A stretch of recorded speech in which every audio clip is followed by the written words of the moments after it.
ಎಲ್ಲರಿಗೂ ನಮಸ್ಕಾರ. ಥಟ್ ಅಂತ ಹೇಳಿ ಕ್ವಿಜ್ ಕಾರ್ಯಕ್ರಮಕ್ಕೆ ತಮಗೆಲ್ಲ ಸ್ವಾಗತ. ಒಬ್ಬರು ಹೊಸದಾಗಿ ಸ್ವಾಮೀಜಿಯ ದೀಕ್ಷೆಯನ್ನು ತಗೊಂಡಿದ್ದರು.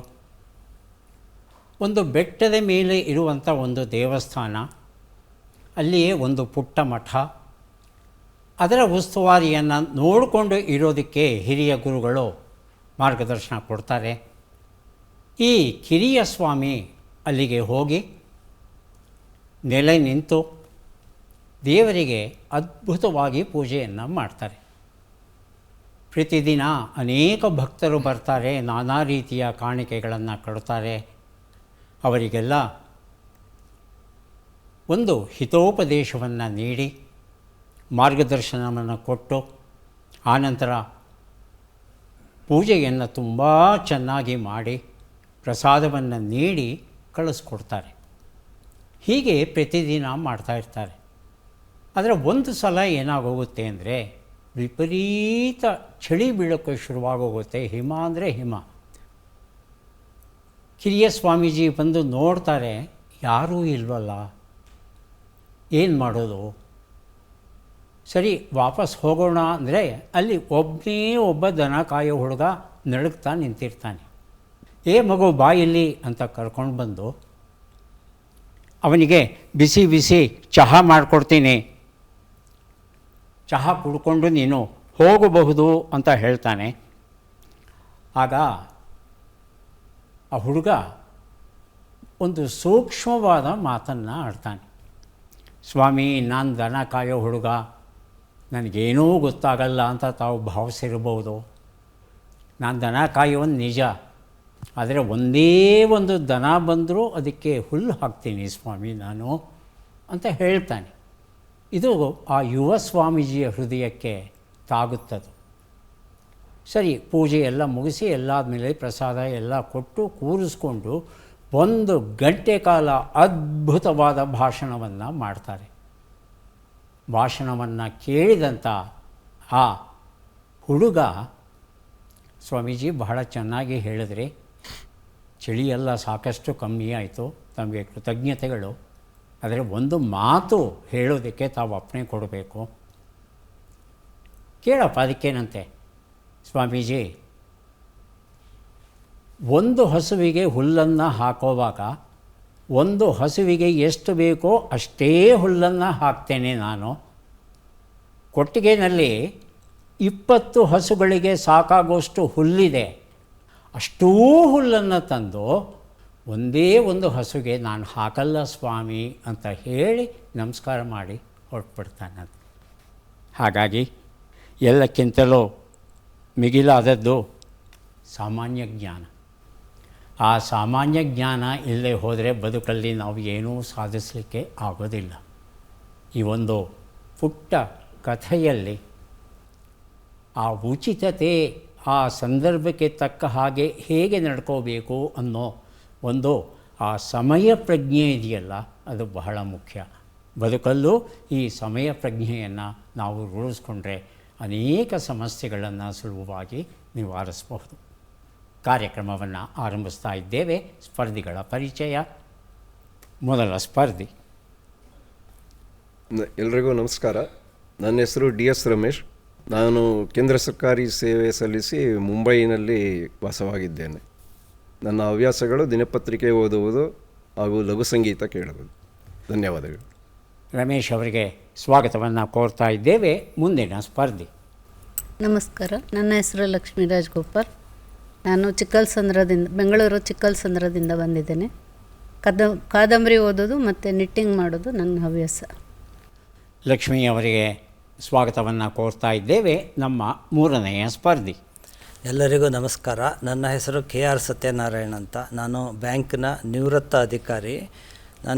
ನಾನು ಬೆಂಗಳೂರಿನ ದೊಡ್ಡ ಕಮ್ಮನಹಳ್ಳಿ ಎಂಬ ಬಂದಿದ್ದೇನೆ. ನನ್ನ ಹವ್ಯಾಸಗಳು ದಿನ ಬೆಳಗ್ಗೆ ಯೋಗಾಭ್ಯಾಸ ಮಾಡುವುದು ಹಾಗೂ ವಾಕಿಂಗ್ ಮಾಡುವುದು. ಸತ್ಯನಾರಾಯಣ ಅವರಿಗೆ ಸ್ವಾಗತವನ್ನು ಕೋರ್ತಾ ಇದ್ದೇವೆ. ಮೂವರೂ ಸಿದ್ಧವಾಗಿದ್ದರೆ ಕಾರ್ಯಕ್ರಮ ಆರಂಭಿಸೋಣ. ಮೊದಲಿಗೆ ನಿಯಮಗಳನ್ನು ಒಮ್ಮೆ ನೋಡಿಬಿಡೋಣ. ಒಟ್ಟು 10 ಪ್ರಶ್ನೆಗಳು. ಮೊದಲು ಬಜರ್ ಒತ್ತಿದವರಿಗೆ ಉತ್ತರ ನೀಡುವ ಅವಕಾಶ. ಪ್ರತಿ ಸರಿ ಉತ್ತರಕ್ಕೆ ಒಂದು ಪುಸ್ತಕ ಬಹುಮಾನ. ಆಯ್ಕೆಗಳು ಬರುವ ಮೊದಲೇ ಬಜರ್ ಒತ್ತಿ ಸರಿ ಉತ್ತರ ನೀಡಿದರೆ 2 ಪುಸ್ತಕ ಬಹುಮಾನ. 100 ಅಂಕ ಗಳಿಸಿದವರಿಗೆ ಒಂದು ಪುಸ್ತಕ ವಿಶೇಷ ಬಹುಮಾನ. ನಕಾರಾತ್ಮಕ ತಂತ್ರಗಳಿಗೆ ಅವಕಾಶವಿಲ್ಲ. ಕಾರ್ಯಕ್ರಮದ ಮೊದಲ ಪುಸ್ತಕ ಅಂಕಲ್ ಅಂತರಂಗ. ಸಂಪಾದಕರು H V Nataraj, G S Ramadev, N Ramanath. ಪ್ರಶ್ನೆ, ಮೊದಲ ಪ್ರಶ್ನೆ ಈಗ ಬಂತು. ದಕ್ಷಿಣ ಕರ್ನಾಟಕದಲ್ಲಿ ಹೆಚ್ಚು ಪ್ರಚಲಿತದಲ್ಲಿರುವ ಜಾನಪದ ಕುಣಿತ ಯಾವುದು? ಲಕ್ಷ್ಮಿ ಹಾಗೂ ರಮೇಶ್ ಇಬ್ಬರು ಬಜರುತ್ತಿದ್ದಾರೆ. ಲಕ್ಷ್ಮಿ. ಯಕ್ಷಗಾನ. ದಕ್ಷಿಣ ಕರ್ನಾಟಕ, ಕರಾವಳಿ ಅಂತ ನಾನು ಹೇಳಲಿಲ್ಲ, ಇಡೀ ದಕ್ಷಿಣ ಕರ್ನಾಟಕ. ರಮೇಶ್. ಭರತನಾಟ್ಯ. ಭರತನಾಟ್ಯ. ಭರತನಾಟ್ಯ. ಜಾನಪದ ಕುಣಿತ ಭರತನಾಟ್ಯವನ್ನು ಸಾಮಾನ್ಯವಾಗಿ ಶಾಸ್ತ್ರೀಯ ನೃತ್ಯದ ವ್ಯಾಪ್ತಿಯಲ್ಲಿ ಪರಿಗಣಿಸೋದು ಉಂಟು. ಆಯ್ಕೆಗಳನ್ನು ನೋಡೋಣ. ಗೊರವರ ಕುಣಿತ, ವೀರಗಾಸೆ ಕುಣಿತ, ಭೂತ ನೃತ್ಯ, ಡೊಳ್ಳು ಕುಣಿತ. ಉತ್ತರವನ್ನು ನೋಡೋಣ. ಸರಿಯಾದ ಉತ್ತರ ವೀರಗಾಸೆ ಕುಣಿತ ಆಗಿತ್ತು. ತುಮಕೂರು, ಶಿವಮೊಗ್ಗ, ಚಿತ್ರದುರ್ಗ, ಬಳ್ಳಾರಿ ಕಡೆ ಹೆಚ್ಚು ಪ್ರಚಲಿತದಲ್ಲಿದೆ. ಬಹಳ ವೀರರಸವನ್ನು ಉಕ್ಕಿಸುವಂಥ ಒಂದು ನೃತ್ಯ ಇದು. ವೀರಭದ್ರನ ಕಥೆಗೆ ಸಂಬಂಧಪಟ್ಟದ್ದು. ಸತಿ ಅಗ್ನಿಕುಂಡವನ್ನು ಪ್ರವೇಶ ಮಾಡಿದ ಮೇಲೆ ಶಿವ ತನ್ನ ಕೂದಲನ್ನು ತೆಗೆದು ವೀರಭದ್ರನ ಸೃಷ್ಟಿಗೆ, ಭದ್ರಕಾಳಿಯ ಸೃಷ್ಟಿಗೆ ಕಾರಣನಾದಾಗ ಆತ ಬಂದು ದೇವತೆಗಳನ್ನೆಲ್ಲ ಸೋಲಿಸಿ ದಕ್ಷನನ್ನು ಕೊಲ್ಲುವ ಕಥೆ ಏನಿದೆ ಅದು ಈ ಕಂಸಾಳೆಯ ಪ್ರಧಾನ ಕಾವ್ಯ. ಹಾಗಾಗಿ ಇತ್ತೀಚಿನ ದಿನಗಳಲ್ಲಿ ಈ ಪುರುಷರ ಕುಣಿತದ ಜೊತೆ, ವೀರಗಾಸೆಯ ಕುಣಿತದ ಜೊತೆ ಹೆಣ್ಣು ಮಕ್ಕಳ ವಿಶೇಷವಾದ ವೀರಗಾಸೆಯ ಕುಣಿತವೂ ಸಹ ಅತ್ಯಂತ ಜನಪ್ರೀತಿಯನ್ನು ಗಳಿಸ್ತಾ ಇದೆ. ಅತ್ಯಂತ ಏರುಧ್ವನಿಯಲ್ಲಿ ಇವರು ಹಾಡ್ತಾ ನೃತ್ಯವನ್ನು ಮಾಡ್ತಾರೆ. ಬಹಳ ವರ್ಣರಂಜಿತವಾದ ಉಡುಪುಗಳನ್ನು ಧರಿಸಿರ್ತಾರೆ. ಮುಂದಿನ ಪುಸ್ತಕ ಮಕ್ಕಳಿಗಾಗಿ ಶಾಲೆ, ಶಾಲೆಗಾಗಿ ಮಕ್ಕಳಲ್ಲ. ಒಂದು ಅನಧಿಕೃತ ಶಾಲೆಯ ಕತೆ. ಎಂ.ಆರ್. ಅನಂತಕುಮಾರ್ ಇದನ್ನು ಬರೆದಿದ್ದಾರೆ. ಪ್ರಶ್ನೆಯನ್ನು ನೋಡೋಣ. ಮೈಸೂರಲ್ಲಿ ಕಿವುಡ ಮೂಗರ ಶಾಲೆಯು ಯಾವಾಗ ಆರಂಭವಾಯಿತು? ಆಯ್ಕೆಗಳನ್ನು ನೋಡೋಣ. 1902, 1903, 1901, 1904. ಮೊದಲಿಗೆ ಸತ್ಯನಾರಾಯಣ, ಆನಂತರ ರಮೇಶ್. 1904. 4. ಆಯ್ಕೆ 4. ರಮೇಶ್. ಆಯ್ಕೆ 1, 1902. ಉತ್ತರವನ್ನು ನೋಡೋಣ. ಸರಿಯಾದ ಉತ್ತರ 1901 ಆಗಿತ್ತು.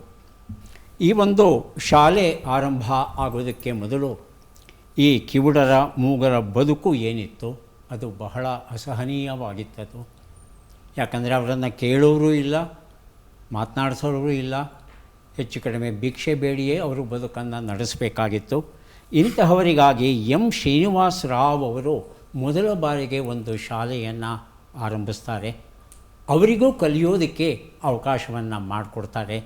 ತಮ್ಮ ಕೈಲಾದ ಸಣ್ಣ ಪುಟ್ಟ ಕೆಲಸಗಳನ್ನು ಮಾಡಿಕೊಳ್ಳಿಕ್ಕೆ ಆ ವಿದ್ಯೆ ಅನ್ನೋದು ಒಂದು ದೊಡ್ಡ ಅವಕಾಶವನ್ನು ಮಾಡಿಕೊಡುತ್ತೆ.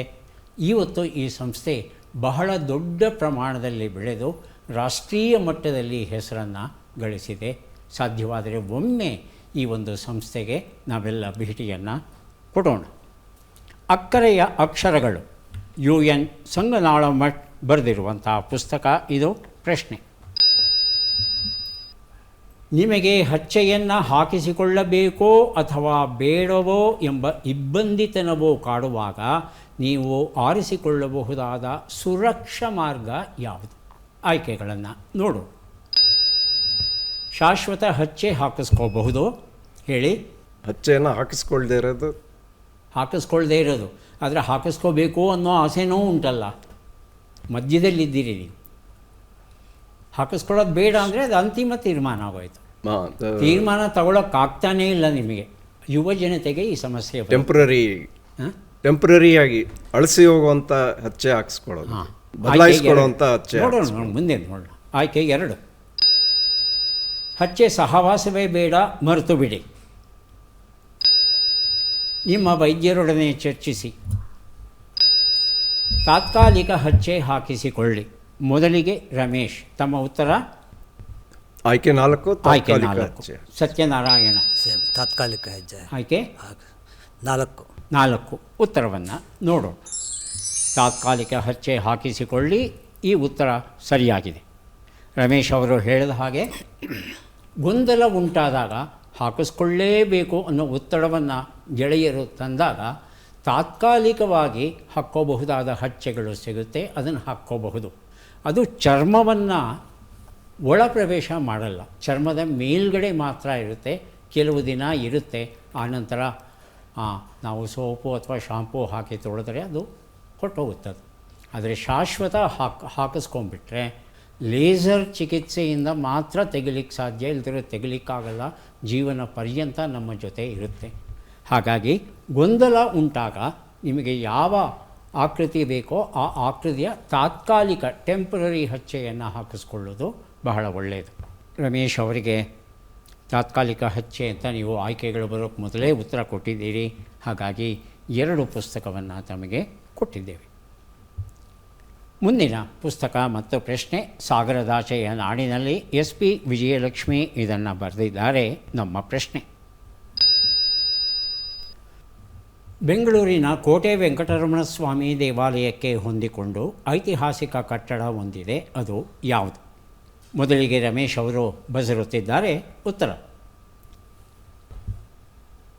ಕೋಟೆ ಪ್ರೌಢಶಾಲೆ. ಕೋಟೆ ಪ್ರೌಢಶಾಲೆ. ಆಯ್ಕೆಗಳನ್ನು ನೋಡೋಣ. ಕೋಟೆ ಆಂಜನೇಯ ಸ್ವಾಮಿ ದೇವಸ್ಥಾನ. ಹೇಳಿ ಸತ್ಯನಾರಾಯಣ. ಕೋಟೆ ಆಂಜನೇಯ ದೇವಸ್ಥಾನ. ಆಯ್ಕೆ 2, ಟಿಪ್ಪು ಬೇಸಿಗೆ ಅರಮನೆ.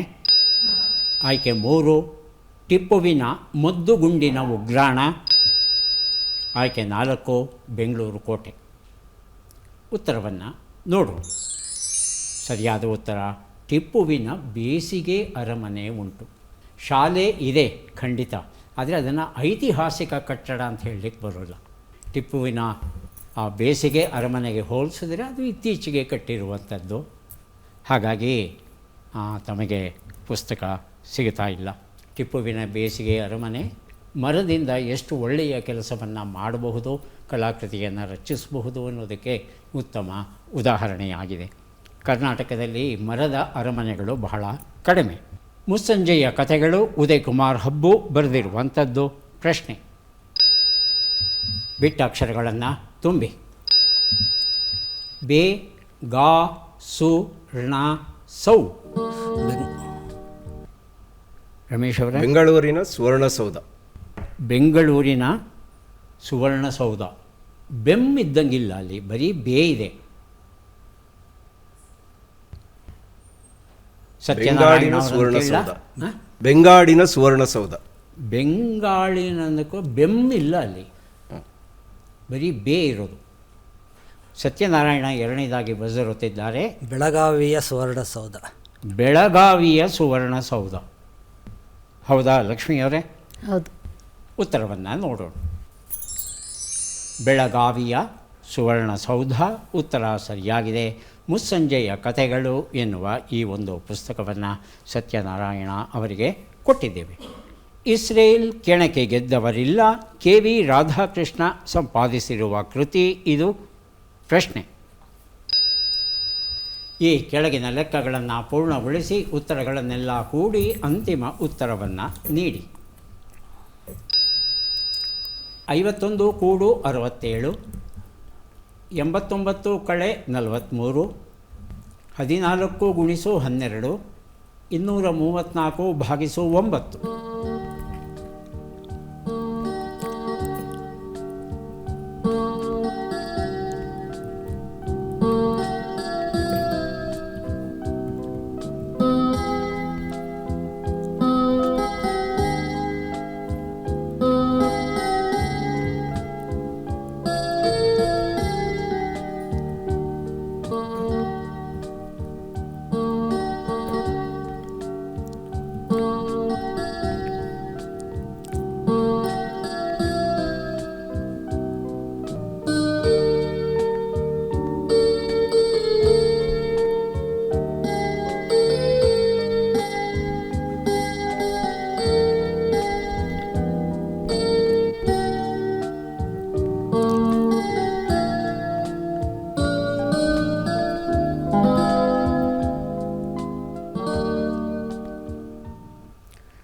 1 ನಿಮಿಷದ ಕಾಲಾವಕಾಶ ಮುಕ್ತಾಯ ಆಗಿದೆ.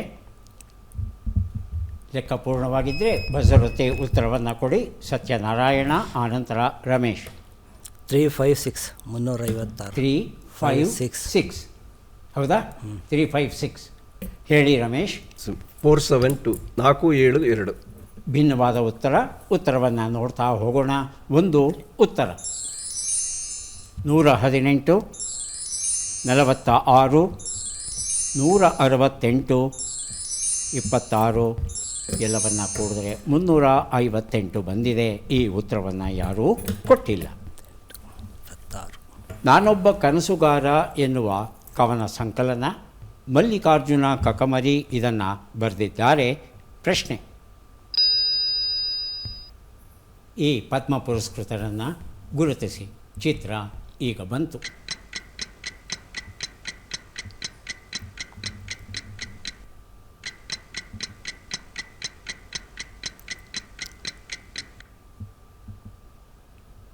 ಆಯ್ಕೆಗಳನ್ನು ನೋಡೋಣ. ಶೇಖ್ ಅಲಿ ಜಬರ್ ಅಲ್ ಸಭಾ, ಲಿಬಿಯಾ ಲೋಬೋ ಸರ್ದೇಸಾಯಿ, ಲಾಮಾ ಲೋಬ್ಜಾಮ್, ಜುಮ್ಡೆ ಯೋಮ್ಗ್ಯಾಮ್ ಗ್ಯಾಮ್ಲಿನ್. ಮೊದಲಿಗೆ ಸತ್ಯನಾರಾಯಣ, ಆನಂತರ ರಮೇಶ್. ಆಪ್ಷನ್ 2 ಲಿಬಿಯಾ ಲೋಬೋ ಸರ್ದೇಸಾಯಿ ಅಂತಿದ್ದಾರೆ ರಮೇಶ್. ಆಯ್ಕೆ 3 ಲಾಮಾ ಲೋಬ್ಜಾಮ್. ಉತ್ತರವನ್ನು ನೋಡೋಣ. ಸರಿಯಾದ ಉತ್ತರ ಶೇಖ್ ಅಲಿ ಜಬರ್ ಅಲ್ ಸಭಾ ಆಗಿತ್ತು. ಮಧ್ಯಪ್ರಾಚ್ಯ ದೇಶಕ್ಕೆ ಸೇರಿದವರು. ಯೋಗವನ್ನು ಅತ್ಯಂತ ಜನಪ್ರೀತಿಗೊಳಿಸಿದ್ದಕ್ಕೆ ಅವರಿಗೆ ಈ ಪದ್ಮಶ್ರೀ ಗೌರವವನ್ನು ನೀಡಿ ನಮ್ಮ ಭಾರತ ಸರ್ಕಾರ ಸನ್ಮಾನಿಸಿದೆ. ಮುಂದಿನ ಪುಸ್ತಕ ಮತ್ತು ಪ್ರಶ್ನೆಯನ್ನು ನೋಡೋಣ. ಪ್ಲಾಸ್ಟಿಕ್ಸ್ ಪುರಾಣ, ಡಾಕ್ಟರ್ MS ಮೂರ್ತಿ ಹಾಗೂ B ತೇಜಕುಮಾರ್ ಬರೆದಿರುವಂಥದ್ದು. ಪ್ರಶ್ನೆ: ಈ ಅಕ್ಷರಗಳನ್ನು ಸರಿಯಾಗಿ ಜೋಡಿಸಿ. ಅಕ್ಷರಗಳು ಯಾ, ಎ, ಸು, ನೋ, ಬ, ಹ, ನಿ, ಡು.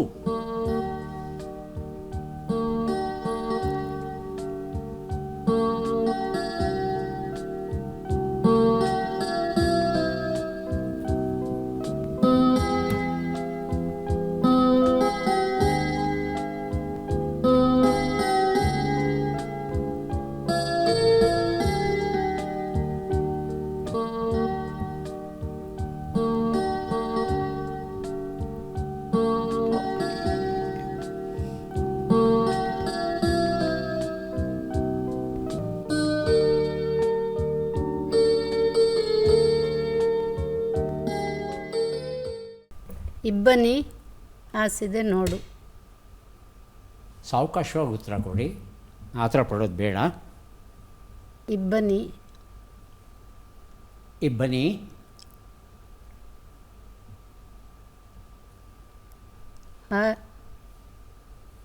ಆಯಿಸು ನೋಡು. ಅರ್ಥ ಏನು?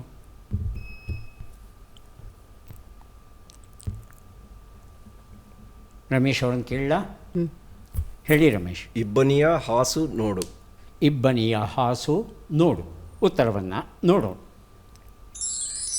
ನೋಡು ಇಬ್ಬನಿಯ ಹಾಸು, ಇಬ್ಬನಿಯ ಹಾಸು ನೋಡು. ಹೆಚ್ಚು ಅರ್ಥ ವ್ಯತ್ಯಾಸ ಇಲ್ಲ. ಉತ್ತರ ಸರಿ ಅಂತ ಸ್ವೀಕರಿಸಿ ಪ್ಲಾಸ್ಟಿಕ್ಸ್ ಪುರಾಣ ಈ ಒಂದು ಪುಸ್ತಕವನ್ನು ರಮೇಶ್ ಅವರಿಗೆ ಕೊಟ್ಟಿದ್ದೇವೆ. ಈಗ 3 ಪುಸ್ತಕವನ್ನು ಕೊಡೋಕ್ಕೆ ನಾವು ಸಿದ್ಧವಾಗಿದ್ದೇವೆ. ಪದಬಂಧ ಬಂದಿದೆ. ಸುಳುಹುಗಳನ್ನು ನೋಡೋಣ. ಕೆಟ್ಟವರಲ್ಲಿ ಕೆಟ್ಟ ಕವಿ, ಸಾಧಿಸಲು ಸಿದ್ಧವಾಗಿರುವವನು, ಮೂಲ.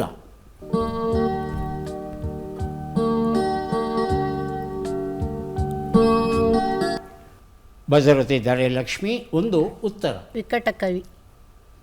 ವಿಕಟ ಕವಿ ಅಂದರೆ ಕೆಟ್ಟವರಲ್ಲಿ ಕೆಟ್ಟ ಕವಿ ಅಂತ ಅರ್ಥ ಬರಲ್ಲ. ಹಾಸ್ಯ ಕವಿ ಅನ್ನೋ ಅರ್ಥದಲ್ಲಿ ವಿಕಟ ಕವಿನ ಪ್ರಯೋಗಿಸ್ತೇವೆ.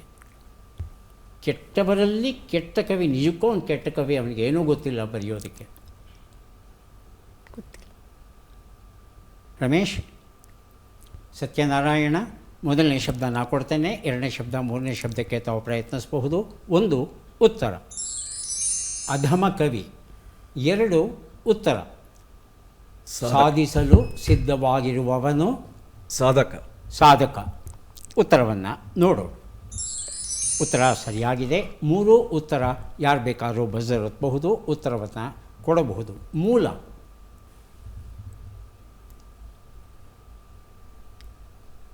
ಉತ್ತರವನ್ನು ನೋಡೋಣ. ಆಕರ ಅಂತ ಹೇಳ್ತೇವೆ.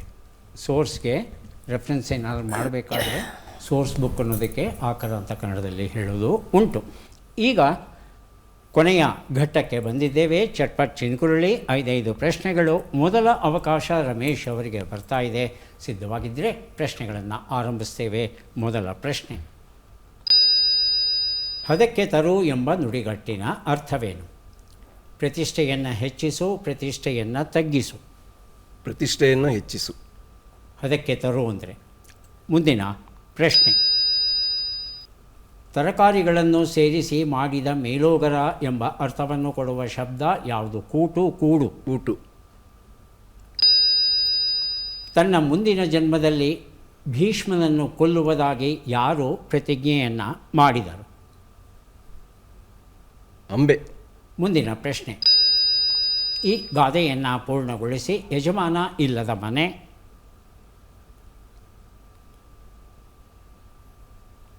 ಮುಂದಿನ ಪ್ರಶ್ನೆ, ಈ ಒಗಟನ್ನು ಬಿಡಿಸಿ. ಹೆಂಡತಿ ಗಂಡನನ್ನು ಶೂಟ್ ಮಾಡಿದಳು, ನೀರಿನಲ್ಲಿ ಮುಳುಗಿಸಿದಳು, ತಂತಿಗೆ ನೇತು ಹಾಕಿದಳು, ನಂತರ ಇಬ್ಬರು ಊಟ ಮಾಡಿದರು. ಉತ್ತರವನ್ನು ನೋಡ್ತಾ ಹೋಗೋಣ. ಒಂದು ಉತ್ತರ, ಹದಕ್ಕೆ ತರು, ಪ್ರತಿಷ್ಠೆಯನ್ನು ತಗ್ಗಿಸು. ಕೆಲವರು ಪ್ರತಿಷ್ಠೆಯಿಂದ ಮೆರೀತಾ ಇರ್ತಾರೆ ಅನಗತ್ಯವಾಗಿ, ಅಂಥವರನ್ನು ಒಂದು ಹದಕ್ಕೆ ತರುವ ಪ್ರಯತ್ನ. ಮುಂದಿನ ಪ್ರಶ್ನೆ, ಕೂಟು ಸರಿಯಾದ ಉತ್ತರ ಕೊಟ್ಟಿದ್ದೀರಿ. 3ನೇ ಪ್ರಶ್ನೆಗೆ ಉತ್ತರ ಅಂಬೆ ಸರಿಯಾಗಿದೆ. 4ನೇ ಪ್ರಶ್ನೆಗೆ ಉತ್ತರ ಯಜಮಾನದ ಇಲ್ಲದ ಮನೆ, ಮೇಟಿ ಇಲ್ಲದ ಕಣ. ಎರಡೂ ಒಂದೇ ಅನ್ನೋ ಅರ್ಥದಲ್ಲಿ ಈ ಗಾದೆ ಮಾತು ಪ್ರಯೋಗ ಆಗಿದೆ. 5ನೇ ಪ್ರಶ್ನೆ, ಇಲ್ಲಿ ಹಳೇ ಕಾಲದ ಕ್ಯಾಮ್ರಾ ರೀಲಿಂದ ಹೆಂಡತಿ ಗಂಡನನ್ನು ಶೂಟ್ ಮಾಡಿದ್ದಾಳೆ, ಆನಂತರ ಡೆವಲಪ್ ಮಾಡೋದಕ್ಕೆ, ಸಂಸ್ಕರಿಸೋದಕ್ಕೆ ನೀರಲ್ಲಿ ಮುಳುಗಿಸಿದ್ದಾಳೆ, ಆಮೇಲೆ ಒದ್ದೆ ಫಿಲಮನ್ನು ನೇತು ಹಾಕಿದ್ದಾಳೆ, ಆಮೇಲೆ ಊಟಕ್ಕೆ ಹೋದ್ರಂತೆ. ಹೀಗೆ ಒಂದು ತಮಾಷೆಯಾಗಿ ಇರ್ತಕ್ಕಂಥ ಒಂದು ಒಗಟು. ಎಷ್ಟು ಸರಿ ಉತ್ತರ ಕೊಟ್ರಿ? 2. 2 ಪುಸ್ತಕಗಳನ್ನು ತಮಗೆ ಕೊಡ್ತಾ ಇದ್ದೇವೆ. ಲಕ್ಷ್ಮಿಯವರು ಸಿದ್ಧವಾಗಿದ್ದಾರಾ? ಸರಿ. ಮೊದಲ ಪ್ರಶ್ನೆ, ಟೋಪಿ ಹಾಕು ಎಂಬ ನುಡಿಗಟ್ಟಿನ ಅರ್ಥವೇನು? ಗೌರವವನ್ನು ಸೂಚಿಸು, ಮೋಸವನ್ನು ಮಾಡು. ಮೋಸವನ್ನು ಮಾಡು. ಮುಂದಿನ ಪ್ರಶ್ನೆ, ಬಾವಿ ಎಂಬ ಅರ್ಥವನ್ನು ಕೊಡುವ ಶಬ್ದ ಯಾವುದು? ಕೂಪ, ಕೂಪಕ. ಕೂಪ. ಮುಂದಿನ ಪ್ರಶ್ನೆ, ಕನ್ಯಾಕುಮಾರಿಯು ಯಾರ ಅಂಶದಿಂದ ಹುಟ್ಟಿ ಬಾಣಾಸುರನನ್ನು ಕೊಂದಳು?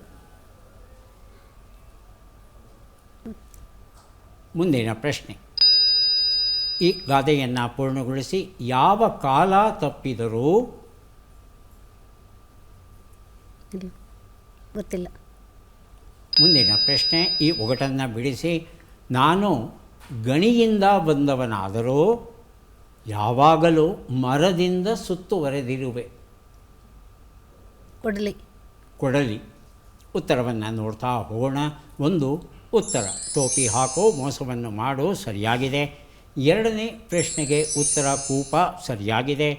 3ನೇ ಪ್ರಶ್ನೆಗೆ ಉತ್ತರ ದುರ್ಗೆ ಆಗಿತ್ತು. 4ನೇ ಪ್ರಶ್ನೆಗೆ ಉತ್ತರ ಯಾವ ಕಾಲ ತಪ್ಪಿದರೂ ಸಾವಿನ ಕಾಲ ತಪ್ಪದು. 5ನೇ ಪ್ರಶ್ನೆಗೆ ಉತ್ತರ ಇದು ಪೆನ್ಸಿಲ್. ಪೆನ್ಸಿಲ್ ಒಳಗಡೆಗೆ ಲೆಡ್ ಅಂತೀವಿ, ವಾಸ್ತವದಲ್ಲಿ ಲೆಡ್ ಅಲ್ಲ, ಅದು ಗ್ರಾಫೈಟ್, ಅದು ಕಾರ್ಬನ್ನಿನ ಮತ್ತೊಂದು ರೂಪ. ಆಡು ಭಾಷೆಯಲ್ಲಿ ಲೆಡ್ ಅಂತ ಕರಿತೇವೆ. ಸೀಸಕ್ಕೂ ಅದಕ್ಕೂ ಏನೂ ಸಂಬಂಧವಿಲ್ಲ. ಸಾಮಾನ್ಯವಾಗಿ ಆ ಗ್ರಾಫೈಟ್ ಅದನ್ನು ಮರದಿಂದ ಸುತ್ತುವರೆದಿರುತ್ತೆ. ಎಷ್ಟು ಸರಿ ಉತ್ತರ ಆಯ್ತಮ್ಮ? 2 ಅಲ್ವಾ? 2 ಪುಸ್ತಕಗಳನ್ನು ತಮಗೆ ಕೊಡ್ತಾ ಇದ್ದೇವೆ. ಈಗ ಸತ್ಯನಾರಾಯಣ ಅವರಿಗೆ ಅವಕಾಶ ಬಂದಿದೆ. ಸಿದ್ಧವಾಗಿದ್ದೀರಾ? ಮೊದಲ ಪ್ರಶ್ನೆ,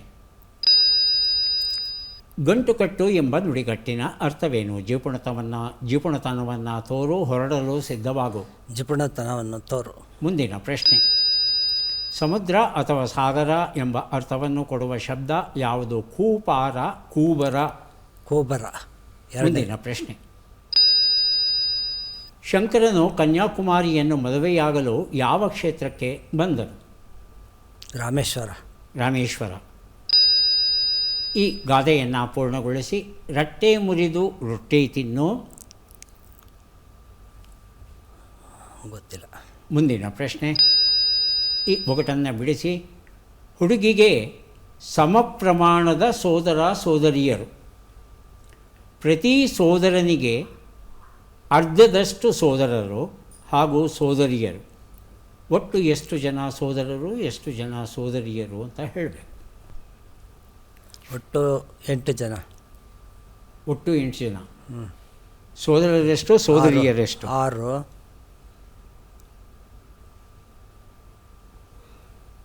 ಇಲ್ಲ ಸರಿ, ಗೊತ್ತಾಗ್ತಾ ಇಲ್ಲ. ಉತ್ತರವನ್ನು ನೋಡ್ತಾ ಹೋಗೋಣ. ಒಂದು ಉತ್ತರ. ಗಂಟು ಕಟ್ಟು, ಹೊರಡಲು ಸಿದ್ಧವಾಗು. ಮುಂದಿನ ಪ್ರಶ್ನೆ. ಸಮುದ್ರ ಅಥವಾ ಸಾಗರ ಕೂಪಾರ ಆಗಿತ್ತು, ಕೂಬರ ಅಂತ ಹೇಳಿದರೆ. ಮೂರನೇ ಪ್ರಶ್ನೆಗೆ ಉತ್ತರ ಶುಚೀಂದ್ರಂ ಅನ್ನೋ ಸ್ಥಳಕ್ಕೆ ಬರ್ತಾನೆ ಮದುವೆ ಆಗೋದಕ್ಕೆ. ನಾಲ್ಕನೇ ಪ್ರಶ್ನೆ. ರಟ್ಟೆ ಮುರಿದು ರೊಟ್ಟಿ ತಿನ್ನು, ಕಟ್ಟೆ ಕಟ್ಟಿ ಅನ್ನ ಉಣ್ಣು. ಐದನೇ ಪ್ರಶ್ನೆ. 4 ಸೋದರಿಯರು 3 ಸೋದರರು ಸರಿಯಾದ ಉತ್ತರ ಆಗಿತ್ತು. ಯಾವುದು ಕೊಟ್ಟಿಲ್ಲ ಅಲ್ವಾ? ಚಿಂತೆ ಇಲ್ಲ. ಯಾರಿಗೆ ಎಷ್ಟು ಪುಸ್ತಕ ಬಂದಿದೆ ಅದನ್ನು ನೋಡುವ ಕ್ಷಣ ಈಗ ಬಂತು. ರಮೇಶ್ ಅವರಿಗೆ ದೊರೆಯುತ್ತಾ ಇದೆ 3 3 6 ಪುಸ್ತಕ. ಲಕ್ಷ್ಮಿ ಅವರಿಗೆ 2 ಪುಸ್ತಕ ಹಾಗೂ ಸತ್ಯನಾರಾಯಣ ಅವರಿಗೆ 1 ಪುಸ್ತಕ ದೊರೆಯುತ್ತಾ ಇದೆ. ರಮೇಶ್ ಅವರು ಪುಸ್ತಕಗಳನ್ನು ಅಭಿನಂದನೆಗಳು.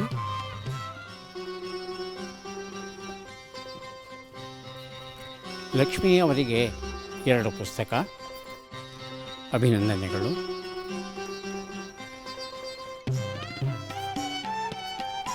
ಮುಸ್ಸಂಜೆಯ ಕಥೆಗಳು ಈ ಪುಸ್ತಕ ಕೊಡ್ತಾ ಇದ್ದೇವೆ. ಸತ್ಯನಾರಾಯಣ ಅವರಿಗೆ ಅಭಿನಂದನೆಗಳು.